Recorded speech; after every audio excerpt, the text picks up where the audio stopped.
ஒன்றிய அரசை வற்புறுத்தி தமிழர்களுடைய மீனவர்கள் நலன் காக்க இந்த அரசு உறுதி ஏற்றிருப்பதை இந்திய கம்யூனிஸ்ட் கட்சி வரவேற்கிறது.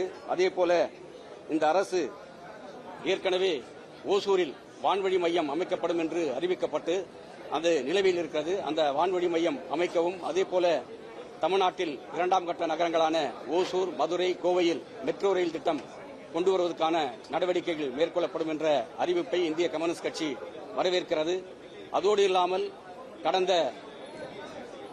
ஒன்றிய அரசாங்கம் தொடர்ந்து தொழிலாளர்களுடைய உரிமைகளுக்கு எதிராக 4 சட்ட தொகுப்புகளை கொண்டு வந்திருக்கிறது. அந்த 4 சட்ட தொகுப்புகள் கார்ப்பரேட் நிறுவனங்களுக்கு ஆதரவானவை, தொழிலாளர்களுக்கு விரோதமானவை, 100 ஆண்டு காலம் தொழிலாளி வர்க்கம் போராடி பெற்ற தொழிலாளர் உரிமைகளை பறிக்கின்ற அந்த 4 சட்ட தொகுப்புகளை நடைமுறைப்படுத்தக்கூடாது. அதற்கான தீர்மானத்தை சட்டமன்றத்திலே கொண்டு வர வேண்டும் என்பதை இந்திய கம்யூனிஸ்ட் கட்சியின் சார்பாக நாங்கள் வலியுறுத்தி இருக்கிறோம். அதோடு மட்டுமல்லாமல் 2004ஆம் ஆண்டு ஐக்கிய முற்போக்கு கூட்டணி ஆட்சியில் அன்றைய மன்மோகன் சிங் தலைமையிலான காங்கிரஸ் கட்சி ஆட்சியில் இருக்கும்போது 61 சட்டமன்ற உறுப்பினர்கள், நாடாளுமன்ற உறுப்பினர்கள் இந்திய கம்யூனிஸ்ட் கட்சி, மார்க்சிஸ்ட் கம்யூனிஸ்ட் கட்சியை சேர்ந்தவர்கள் இருந்தார்கள். குறைந்தபட்ச செயல் திட்டத்தை உருவாக்கி கிராமப்புறங்களில் வறுமையை ஒழிப்பதற்காக ஆண்டுக்கு குடும்பத்துக்கு ஒருவருக்கு 100 நாள் வேலை வழங்குகின்ற மகாத்மா காந்தி தேசிய ஊரக வேலைவாய்ப்பு திட்டம் கொண்டு வந்தது.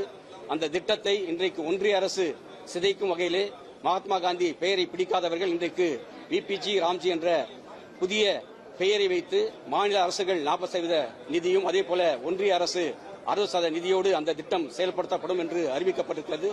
நிச்சயமாக அந்த திட்டம் சிதைப்பதற்கான ஒரு திட்டம். அந்த திட்டத்தை எதிர்த்து சட்டமன்றத்திலே தீர்மானம் கொண்டு வர வேண்டும் என்று இந்திய கம்யூனிஸ்ட் கட்சியின் சார்பில் நாங்கள் வலியுறுத்தி இருக்கிறோம்.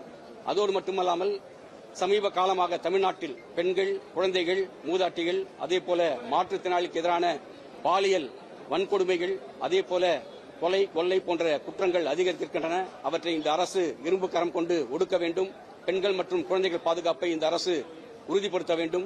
அதேபோல தொடர்ந்து தொழிலாளர்கள், விவசாயிகள், விவசாய தொழிலாளர்கள், அதேபோல அரசு ஊழியர்கள், ஆசிரியர்கள், அமைப்பு சாரா தொழிலாளர்கள், உள்ளாட்சி அமைப்புகள், நகர்ப்புற உள்ளாட்சி அமைப்புகளில் பணியாற்றுகின்ற தூய்மை பணியாளர்கள், அதேபோல மருத்துவம் மற்றும் மக்கள் நல்வாழ்வுத்துறையிலே பணியாற்றக்கூடிய மருத்துவர்கள், செவிலியர்கள், அதேபோல ஆஷா பணியாளர்கள், மேலும் போக்குவரத்து துறை, மின்சாரத்துறை, அதேபோல டாஸ்மாக் துறை, மேலும் அங்கன்வாடி, சத்துணவு துறைகளில் கடந்த 15-20 ஆண்டு காலமாக ஒப்பந்த அடிப்படையிலும் அவுட் சோர்சிங் முறையிலும் பணியாற்றிக் கொண்டிருக்கிறார்கள்.